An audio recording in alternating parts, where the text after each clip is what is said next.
27 પેલા મુક્તેશ્વરના ડેમમાં અને કર્માવતના તળાવમાં તમને નર્મદાના નીર ના બતાવું તો મારું નામ જિગ્નેશ મેવાણી. રાજનીતિમાં પક્ષાપક્ષી એક બાજુ અને પ્રજાલક્ષી કામ એક બાજુ. અમે આવું કેમ કહી રહ્યા છીએ તેમની વિગતે ચર્ચા કરીએ. નમસ્કાર, આપ જોઈ રહ્યા છો નિર્ભય ન્યૂઝ અને હું છું આપની સાથે રિદ્ધિ. વડગામના ધારાસભ્ય જિગ્નેશ મેવાણી અનેકવાર અનેક મુદ્દે સરકારને ઘેરતા આવ્યા છે, સરકારને આડે હાથ લેતા આવ્યા છે અને અનેકવાર એમણે પોતાના મુદ્દા છે જાહેર મંચ ઉપરથી પણ ઉપાડ્યા છે. પરંતુ સરકાર ઘણા બધા મુદ્દા એવા છે કે જેમની સામે એમણે ધ્યાન નથી આપ્યું, પણ સામે પક્ષે એવા પણ ઘણા મુદ્દા છે કે જેમની સામે સરકારે જોયું પણ છે. અનેકવાર સરકારના અનેક મુદ્દાને લઈને એમણે કાન પણ પકડ્યા છે. છેલ્લા લાંબા સમયથી તેઓ દારૂ અને ડ્રગ્સના મુદ્દે સરકારની સામે પણ પડ્યા છે અને અનેકવાર કહેતા પણ એમને આપણે સાંભળ્યા છે કે જ્યાં સુધી મારા ઉઠાવેલા મુદ્દાનું નિરાકરણ નહીં આવે ત્યાં સુધી હું લડતો રહીશ અને ન્યાય અપાવીને મારા લોકોને રહીશ. પણ આ બધાની વચ્ચે એમણે પોતાના જ વિસ્તારમાં જે કર્માવત તળાવ છે અને મુક્તેશ્વર ડેમ ભરવાનો જે મુદ્દો લાંબા સમયથી ઉઠાવ્યો હતો અને જ્યારે સમય મળ્યો હતો ત્યારે તેઓએ આ મુદ્દો છે પોતાના ભાષણમાં પણ ઉઠાવ્યો હતો અને ઘણા સમયથી સરકારને યાદ પણ કરાવતા હતા કે આ કામ તમારે કરવાનું બાકી છે, તમે આમના ઉપર ઝડપથી ધ્યાન આપજો. ઘણા એવા મુદ્દા હશે જે હજુ સુધી સરકારના ધ્યાનમાં નહીં આવ્યા હોય, એટલે જિગ્નેશ મેવાણીના ઉઠાવેલા મુદ્દા પણ હજુ પૂરા નહીં થયા હોય. પણ ગઈકાલે રાજ્ય સરકારે જિગ્નેશ મેવાણીએ જે આ મુદ્દો ઉઠાવ્યો હતો, અનેકવાર તેમણે પોતાના ભાષણમાં સરકારને આ મુદ્દાને લઈને આડે હાથ પણ એમણે લીધી હતી અને લોકોને પણ કહ્યું હતું કે જ્યાં સુધી આ મુદ્દો છે પૂરો નહીં થાય ત્યાં સુધી હું લડતો રહીશ. 2027 સુધીમાં તો હું તમને પાણી અપાવીને રહીશ અને એ જ કામ હવે રાજ્ય સરકારે પણ કર્યું છે. આ ડેમ ભરવાના મુદ્દા પર તેમણે સરકારનું અનેક વખત ધ્યાન દોર્યું છે. એટલે જ હવે સિદ્ધપુર તાલુકાના ડિંડરોલ ગામથી પાથરવામાં આવેલી 33 કિલોમીટર લાંબી પાઇપલાઇન દ્વારા મુક્તેશ્વર ડેમમાં પ્રથમ વખત નર્મદાનું પાણી નાખવામાં આવ્યું છે અને રૂપિયા 192 કરોડના જે આ પ્રોજેક્ટ છે એ પણ હવે પૂરો થયો છે. એટલે વડગામના 24 અને સિદ્ધપુર તાલુકાના 9 ગામોના તળાવોમાં પાણી પણ ભરવામાં આવશે. સિદ્ધપુરના ડિંડરોલ ગામથી વડગામ તાલુકાના મુક્તેશ્વર સુધી 862 કરોડના ખર્ચે 33 કિલોમીટર પાઇપલાઇન નાખી નર્મદાનું પાણી નાખવાનો પ્રોજેક્ટ હવે પૂરો થયો છે. જ્યાં બુધવારે પાઇપલાઇનનું ટેસ્ટિંગ કરવામાં આવ્યું હતું અને સવારે પાણી છે મુક્તેશ્વર ડેમમાં આવતા જ જે તમામ ત્યાં હાજર લોકો હતા તેમાં પણ ખુશીનો માહોલ હતો, કારણ કે વર્ષોથી આ માંગ હતી જે હવે જઈને પૂરી થઈ છે. ખેડૂતો એવું પણ કહ્યું છે કે નર્મદાનું જ્યાં પાણી છે અહીંયા આવવાથી હવે વડગામ તાલુકાની જે ખેતી છે, પીવાનું પાણી છે અને વિકાસને નવી દિશા પણ મળવાની છે.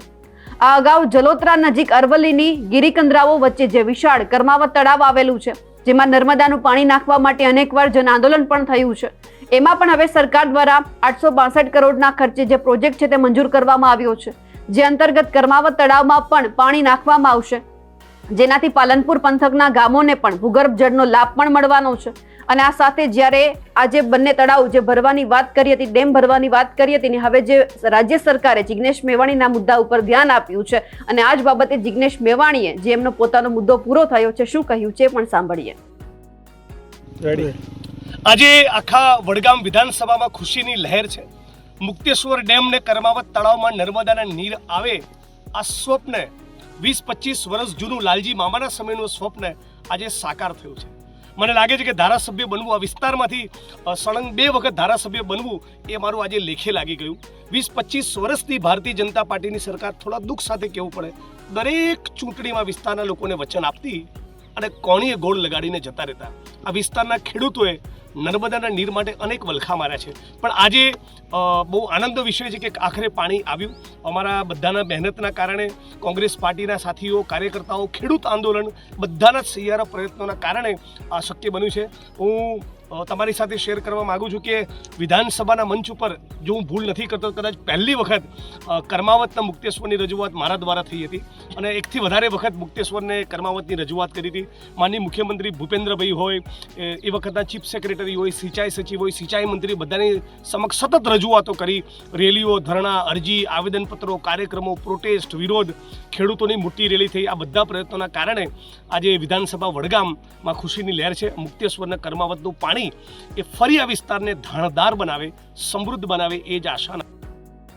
જિગ્નેશ મેવાણીએ મુદ્દો ઉઠાવ્યો, સરકારે એ ડેમ છે ભરી પણ આપ્યા અને એમણે સરકારને કહી પણ દીધું છે કે તમે સારું કામ કર્યું છે. પણ સવાલ અહીંયા એ થઈ રહ્યો છે કે આટલું બધું જ સારું કામ કર્યું છે તેમ છતાં જિગ્નેશ મેવાણીએ સરકારને સંભળાવી પણ લીધું છે એટલે જ આમ કહેવાય છે ને કે રાજકારણીનો જીવ છે હંમેશા રાજકારણમાં જ રહે છે અને કહી દીધું છે કે કામ ખર્યું છે તો વાહવાઈ ન લૂંટતા. પણ આ બધાની વચ્ચે અમે જિગ્નેશ મેવાણીને એવું કહેવા માંગીએ છીએ કે જો સરકારને વાહવાઈ લૂંટવી જ હોય તો ઘણા લાંબા સમયથી તમે આ મુદ્દો ઉઠાવી રહ્યા છો. એમને પાણી જો ભરવું જો ડેમની અંદર તો કેટલા સમયથી એમણે ભરી દીધું હોય. સવાલ એ થઈ રહ્યો છે કે જે કર્યું છે એ તમે સારું માનો, કારણ કે સવાલ અહીંયા ફક્ત તમારા મુદ્દાનો નહોતો, લોકોને જે પાણી જોઈતું હતું એમનો મુદ્દો હતો. લોકોનો આ મુદ્દો પૂરો થયો છે, એમને પાણી મળી ગયું છે, એટલે સારી બાબત તો એ છે કે સરકારે રહી રહીને ધ્યાન તો આપ્યું. જિગ્નેશ મેવાણીને પણ સાંભળીએ.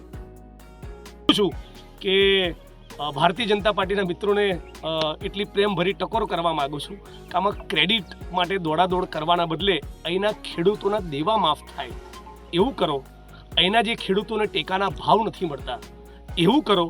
અતિવૃષ્ટિ અને કમોસમી વરસાદના કારણે જે ખેડૂતોનું નુકસાન થયું છે એનું કાચું પાકું વળતર ને યોગ્ય વળતર મળે, એને સંતુષ્ટિ થાય એટલું વળતર મળે એવું કરો. જીઆઈડીસીની જાહેરાત વિધાનસભાના મંચ ઉપર થઈ છતાં નથી બનાવી. જીઆઈડીસીની સ્થાપના થાય તો 1000, 1500, 2000 યુવાનો આપણા કામ ધંધા નોકરી ભેગા થાય. એ સ્વપ્ન પણ આપણે બધા સાથે મળીને સાકાર કરવું છે. જિગ્નેશ મેવાણીએ અનેક એવા મુદ્દા ઉઠાવ્યા છે કે જેની સામે સરકારે હજુ સુધી ધ્યાન નથી આપ્યું અને મુદ્દો છે હાલનો જ દારૂ અને ડ્રગ્સનો. પરંતુ જ્યારે લોકોની વાત આવે છે, લોકોને જેમની જરૂર છે અને સરકારને એવું લાગે છે કે આ મુદ્દો અમારે પૂરો કરવાનો છે તો પછી સરકાર કરે છે, આજે નહીં તો કાલે કરે છે. અને આવું જ જે જિગ્નેશ મેવાણીએ જ્યાં કર્માવત અને મુક્તેશ્વર જે ડેમ છે ભરવાની વાત કરી હતી અને એ જ હવે ક્યાંક ભરાઈ ગયો છે એટલે લોકોમાં પણ ખુશી છે. આશા એવી પણ રાખીએ કે જે મુદ્દા છે જિગ્નેશ મેવાણી લોકો માટે ઉઠાવે છે, સરકારને તાત્કાલિક ક્યાંક એવું લાગે કે ના જો ખરેખર આ લોકો માટે મુદ્દો છે તો પછી પૂરો થવો જોઈએ. એ હાલ દારૂ અને ડ્રગ્સનો પણ છે. જો ગુજરાતની અંદર દારૂબંધી છે અને જો હટાવવાની વાત થતી હોય, અનેકવાર એવું સાંભળ્યું છે, તો ક્યાંક એવું લાગી રહ્યું છે કે ગુજરાતની જ્યાં જનતા છે ક્યાંક એવું ઈચ્છી રહી છે કે જે પણ થાય પણ ગુજરાતનું નામ છે તે બદનામ ન થવું જોઈએ. જિગ્નેશ મેવાણીએ જે વાત કરી છે તેમને લઈ આપ શું માનો છો કમેન્ટ કરીને ચોક્કસથી જણાવજો. સાથે જ અમારી નિર્ભય ન્યૂઝ ચેનલને લાઇક, શેર અને સબસ્ક્રાઇબ કરવાનું ભૂલશો નહીં. નમસ્કાર.